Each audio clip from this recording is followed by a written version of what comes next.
मला माहिती आहे सगळीकडे चिखल झालेला आहे। याचं कारण कमळाबाई। आता तुम्ही म्हणाल पावसाचा आणि कमळाबाईचा काय संबंध? पण कमळाबाईच्या कारभाराने कमळाबाईंनी स्वतःची कमळं फुलवून घेतलेत, पण जनतेच्या आयुष्याचा चिखल करून टाकलेला आहे। आणि अंबादास, तुम्ही शेतकऱ्यांचा विषय पूर्ण मांडलात।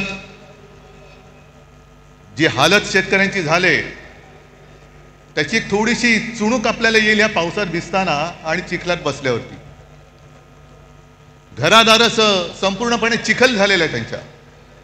शेतकऱ्याची शेतजमीन तर वाहून गेलीच, पण घरादारामध्ये सुद्धा चिखल घुसलेला आहे। राहायचं कुठे? शेतकरी जो आपल्याला अन्नधान्य देतो, 2 घास देतो, तो शेतकरी आज विचारतोय की आम्ही खायचं काय? ही अशी परिस्थिती यापूर्वी कधी आलेली नव्हती।